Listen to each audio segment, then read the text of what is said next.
Hello, everyone, and welcome back to the Showing Up to Your Life podcast and YouTube channel. My name is Art Burns, here on a Saturday morning, and very happy to be here with you today. Notice I didn't say the word excited today. I think I will get excited as I'm talking, but truth be told, it's been a little bit of a rough morning, and I feel like I just want to be honest with you about that. I'm going to do a whole episode on this in a few days. It's in the Black Book here in a few days, but it's as you all know, I am currently working to heal from my trauma, right? Some unresolved trauma that I have from my childhood. I've been very open about that and very honest about that. And so one of the things that I have found in this journey, right? And this is, we're going to cover this in a few days, as I said, but so I'm just going to touch on it real quick. But, as we, if me being traumatized, right, throughout my life, yeah. And again, it started when I was very young. So like 5-6 years old. So basically my entire life, right, I have been dealing with the effects of trauma. And so one thing that has made me understand now is that, I have attracted other people in my life who also are struggling with trauma. My wife and I did our ACE test together.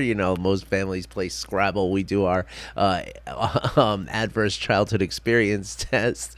And, I had like a 6 and she had like an 8, so like we're both pretty beaten up from the trauma, And so the only reason I tell you this is because, and maybe this is true for you, in your life, we can trigger each other's trauma response, right? And when we do that, that's when, sorry, my shirt's doing something weird here. It's distracting. When we trigger each other's trauma response, right, oftentimes that feels like, a fight just came out of nowhere, and it wasn't, I wouldn't even call it a fight, but like there's an exchange that was unpleasant kind of thing, and it feels like it came out of nowhere. And that's one of the benefits, and this is what we're going to cover in a couple of days. This is the last thing I'm going to say. But, what happens is as we develop mindfulness and that self-awareness that comes through the practices of mindfulness and compassion and self-compassion, right? What we can start to do is we can start to, recognize the aspects of our trauma response to say, oh, wait a second. It's almost like we can ask ourselves, like, well, why am I so upset right now? This doesn't seem like that big a deal. Why is it, my response feels more, severe than the thing that's happening. That is a great sign of stress, of your trauma, right? I got to write that one down. I'll just come back and watch it. And so that's something really to kind of, again, if you are struggling with, unresolved trauma in your life, then that's a very clear sign, right, that you've been triggered in your trauma, right, is when you find yourself becoming very upset about or overly upset, more dramatic, more severely upset than what the thing seems to call for. That's always a great, a very, clear sign that, that you may have been triggered in your trauma, right? And if that is the case, then the best thing you can do then is to not, stop. Just stop doing whatever you're doing, right? Because the problem is that you're reacting in a way that you feel is appropriate, right? Because your anger, kind of messes with your filtration system, and so you think that what you're saying is appropriate, but it's not. Right? It's an inappropriate response to a situation, right? So the best thing you can do is just stop and wait until you cool off and then try to think it through. All right? But again, we're going to cover that in a couple of days. And I'm really excited to do that because it's important stuff, right? And so but today in the little black book, I want to talk to you, but I want to go back to some basics a little bit, right? I hear all the time as I, teach people how to practice mindfulness and how to meditate and how to, practice compassion exercises and everything. I hear all the time that, well, I feel like, my mind is racing so much, so I don't feel mindful, you know or like I can't meditate because my I just have too many thoughts. It's just too busy in my mind, right? It's just not for me. Like I just can't do it, kind of thing, right? And so I want to talk about that for a few minutes here because that's really really an important thing to understand when it comes to, understanding and learning the practices of mindfulness and compassion, right? As I say all the time here, there's so many positive benefits for with these practices, right? And so it's important to understand that you're not disqualified because you have a racing mind, right? Or a busy, monkey mind where everything's jumping and or a grasshopper mind, however you want to describe it, right? Anything that gives you the impression that it's jumping around and racing and just blindly going, right? You know, that doesn't mean that you're not mindful.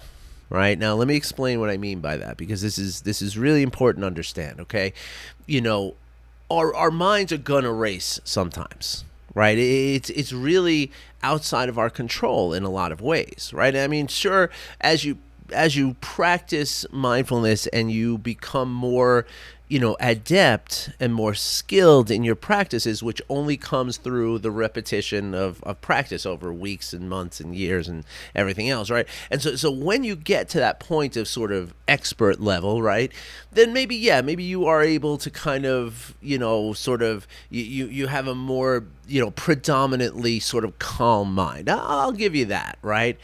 But even those people who are, expert meditators, Buddhist monks, right? I mean, I don't know for a fact, but I know for a fact that everyone I've ever met, right? And I certainly have met people who have been practicing meditation for 40 years, right? So like those are the people I've talked to, right? And every single person I've ever talked to, including me, says that that kind of never goes away, right? And it doesn't have to, right? Like that's kind of the point is that, the idea is that the mind, right, it has a mind of its own, right? As we've talked about so many times here, right? So like, our current, status of our mind is always going to be impacted by whatever it is that we're going through. Right. So, for instance, case in point this morning, right, when my wife said something or did something that triggered my trauma response, right, and actually I had just triggered hers before that. It's very convoluted, but this is how it works with two people who are, dealing with unresolved trauma, right? And again, this thing just seems to erupt from out of nowhere, and it goes from like 0 to 60 in like a second, right? And so in the aftermath of that, right, I cannot expect that my mind is not going to be racing, right? My mind in this moment is trying to figure out what happened, trying to figure out, okay, what did I do wrong? What did my wife do wrong? What happened here? What caused this whole thing? How can I, resolve this? What do I need to do to deal with this? Was it fair? Was it unfair? Was it, am I right? Am I wrong? All these thoughts, right? They're going to be barreling through my mind, right? And they're doing that because my nervous system was aroused, right? Like I was in the fight or flight, status or mode of my nervous system, right? And so my body believes that something is going wrong right now, and for sure something was going wrong in that moment. So my body was responding in a very appropriate way to something that was happening, right? And it's okay that it's doing that. It doesn't make me not mindful for that moment. The difference is, in order to be mindful when your mind is just going and you just can't even stop it, right? To be mindful is to simply notice that your mind is racing that way. Okay, now this is a very important distinction. I know it seems maybe a little subtle, but it's very, very important. And it is pretty distinct too, or specific, right? The idea is that, whatever it is that our mind is doing, right? It's okay, right? There's no, like, it doesn't require, being mindful or being compassionate or being anything, does not require any specific kind of status of the mind, right? What mindfulness asks us, right, and what compassion asks us is to simply notice what is happening and do so in a non-judging and a kind way. Okay, those are the specifics. Those are the really important aspects of it, right?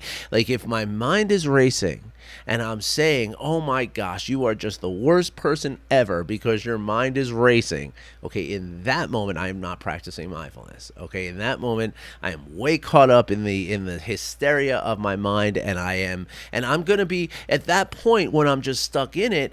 Like, I have no idea what my actions are going to be, right? I have very little control over my actions, very little control over the words I speak, right? Because again, I'm stuck in it, right? And until I notice what is going on, until I notice that I'm stuck in it, then, again, I can't really trust anything that's going to come out of my mouth, or anything that's going to, any physical, action that I might take, right? And so what this means then, right, is that as we just kind of, well, let me put it this way.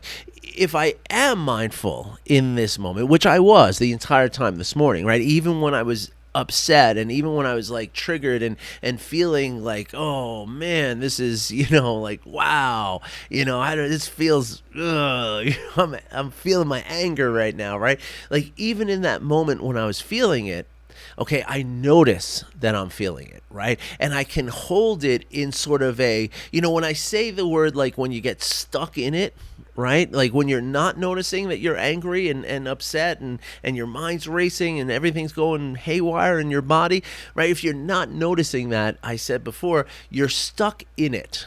Right? There's a beautiful quote, actually, in this book that happens to be right on my desk right now. The Magic of Awareness by Anam Thubten. If you want to see what he looks like, he's really such a... sorry. Does he look nice? Nice guy. Sorry, I'm really bad at this reverse thing. But anyway, one of the things that he says in this book is that when we can see the raging river, we are no longer in the raging river. Okay, that's a Buddhist metaphor, right?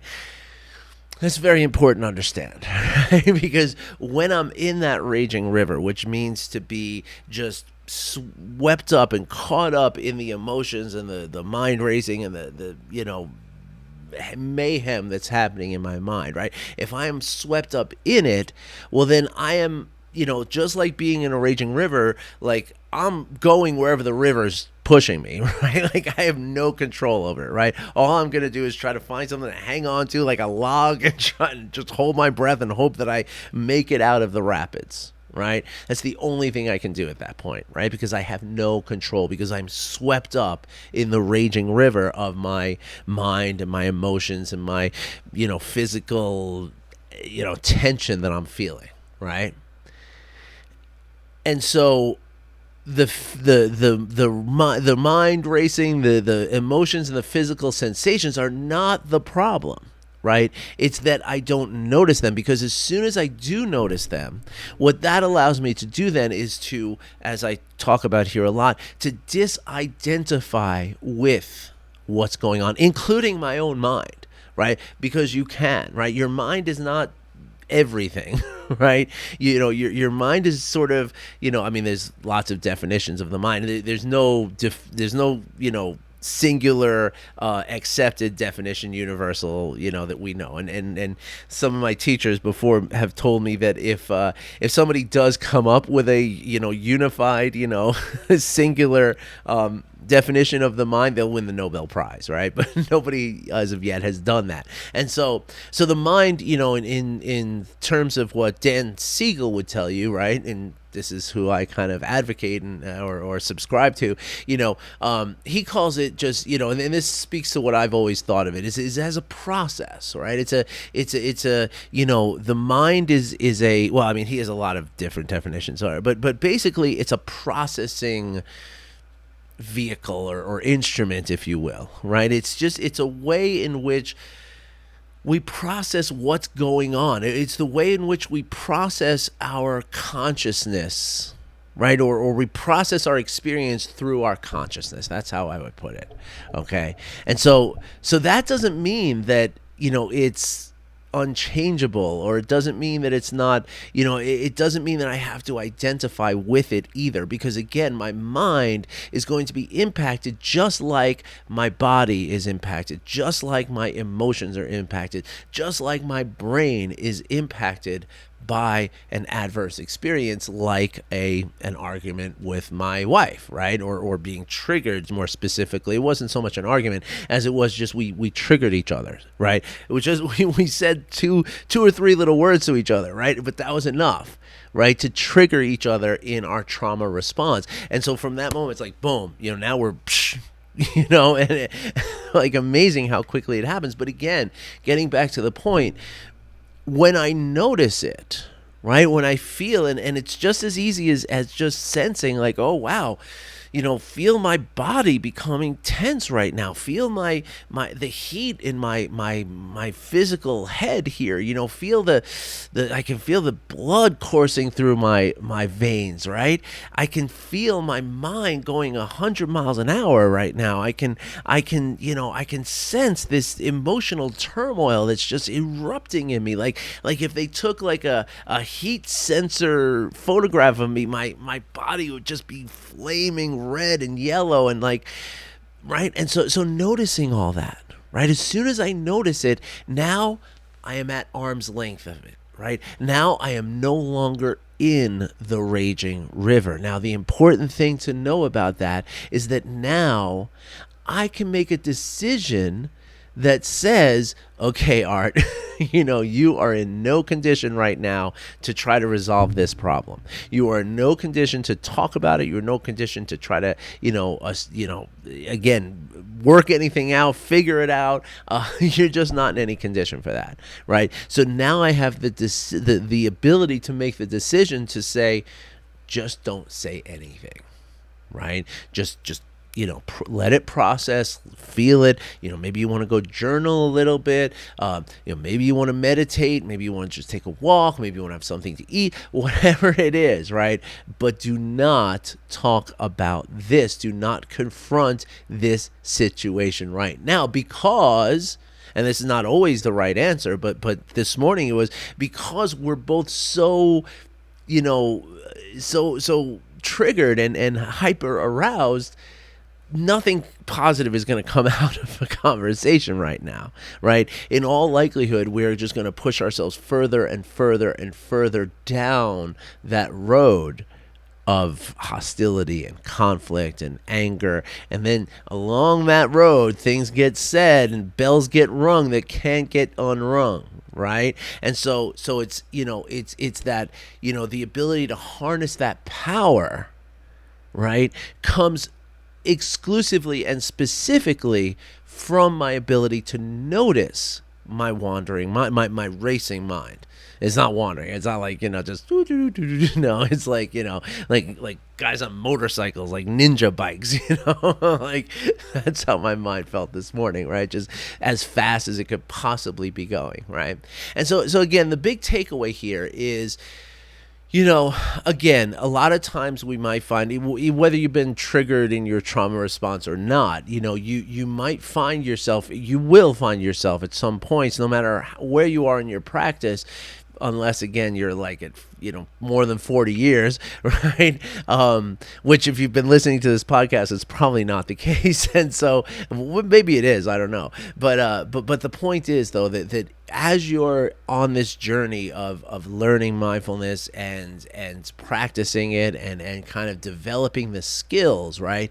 It's really, really important to recognize that when your mind does wander, right, it's really, really important not to judge it, not to beat yourself up over it, not to think like, oh, I'm just not good at mindfulness, or oh gosh, I'm not. And the problem is, okay, is that this is what the people around you might say too. Okay, and so this is very, very important, okay, to understand, for you to understand, because you might come across times. Adam and I, in the Adam and Art Hour, we talked about this a while back, that if, like, let's say my parents were in our house right now, right, and they saw this whole thing go on, the way my parents were and are, they would say something mean, and they would probably say something like, oh, you're really being mindful now, aren't you? Right? And you might hear that from people, and who knows where it's coming from, and all that. They just don't understand, right? They just don't understand. And so it's important for you to understand, right, that they're wrong, right? They are wrong. It does not mean that you're not mindful if you lose composure from time to time. Okay, it does not mean that you are not mindful. All right? It's very, very important to understand that. It's very important not to come down on yourself, not to judge yourself, not to, blame yourself, not to beat yourself up over it. Okay, this is very, very important, because the problem is that if you do that, right, if we beat ourselves up over it and say, oh gosh, I'm just not good at this mindful thing, right? Well, that's going to get in there, right? And you're going to start believing that. Right? And you're going to believe that, okay, mindfulness just doesn't work for me. And then you're going to walk away from it. And then, this could have been the thing for you, right? I mean, because it is the thing for so many people, right? And the fact that these practices have been around for 2,500 years, right, indicates that it's not, it's not a passing fad. It's not something that's like, oh, well, it didn't work, I'll just move on to the next thing, right? It's like, it's a process. It's a journey to develop these skills, right? It doesn't happen overnight. It doesn't take forever either, but it doesn't happen overnight. And even though, and here's the thing though, right? Even though you do gain some skills and some aspects of mindfulness, you're always going to have these little setbacks. I mean, I've been practicing nearly 10 years, right? And look at what just happened. But now here's the difference, right? 10 years ago, even 5 years ago, that would have turned into a full-blown fight. And that fight would have lasted for days, maybe we could have gotten divorced over it. Who knows? Right? I mean, there were many times where fights just developed into throwing that D word back and forth, and, who knows what might have happened in the past, right? But that didn't happen this time, okay? But nothing else changed, right? The thing between my wife and I, that was nothing new, right? That's happened plenty of times before, right? And this place where I found myself was not unfamiliar at all, right? In fact, it was very familiar, right? And so the trigger was the same, the reaction was the same, right? The physical response of my body was the same. My mind racing was the same. My emotional triggering was the same. The only thing different was that I noticed it. And in that noticing it, I was able to step back from it, allow it to be, allow it to do its thing, right? I didn't try to change anything.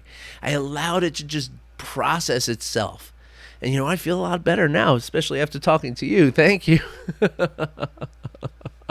But the point is, though, that because I noticed it, because I held it in non-judging awareness, and because I have developed the skill of kindness to myself, I was able to say, wow, Art, yeah, you're just in really bad place right now. You're just hurting right now. So just brush your teeth, wash your face off, maybe have something to eat, maybe have a cup of tea. Don't have caffeine right now. It's not a good idea. If anything, do the really low level caffeine green tea that you have, which is what I did. You know, but really importantly, like, when you see your son's socks on the floor, don't say anything to him right now about it. Okay, wait until later. I was able to do all that only because of the mindfulness I practiced. So in fact, my mindfulness was very instrumental in what happened today, but in a good way. But again, it does not preclude the eruption. It's just how you deal with the aftermath of that eruption that changes, right? So I hope this helps somebody out there. I hope that I know we went kind of on a circuitous route today, and it's not normal for us, but hey, I'm in this state. I'm living with it. I'm owning it. We got to own it, right? Which owning, by the way, own is an acronym from my buddy Dan Siegel, which is observe, witness, and narrate. Okay, and so you can look at that as a practice of mindfulness, right? I'm observing it from out here, right? I'm looking at, even though I'm in my body, of course. When I'm looking, I'm like taking a step back somehow in my mind. And I'm observing it. I'm not in it. I'm not a willing or unwilling participant. I'm an observer, and I'm witnessing it. Right? I'm witnessing it happening as it's happening, and I'm standing here. I'm bearing witness to it. And now I'm narrating it. I'm narrating it, saying like, "Hey, Art, you got triggered by that thing that happened that your wife said, and then she got triggered by this thing that you said just before that, and that's what's happening here." Right? So whatever you might be feeling right now, this is the story of what's happening, right? So observing, witnessing, narrating, that's basically mindfulness, right? And so that's the key. And that's all that matters. Because as long as we can do that without becoming swept up in it, again, without going into that raging river, as long as we can stay out here observing, witnessing, narrating, well, then it's going to pass. It's going to pass. I mean, I feel much better now. I really do. And sure, this expending the energy of talking here definitely helped, right? Definitely helped. And the fact that I'm doing this from a place of compassion helped too, right? It's helping me to reintegrate my brain to establish, my place of well-being, right? To widen my window of tolerance. And now I feel much better. Right? And so thank you. And you're welcome. But I hope this was helpful to you. If you have any questions, you can get a hold of me. You know that. And again, I'm going to be talking about the whole trauma thing and what I mentioned earlier. Be talking about that in a day or two. Okay? So maybe even tomorrow. We'll see. All right, everybody. Have a great day. I wish you well. Take care.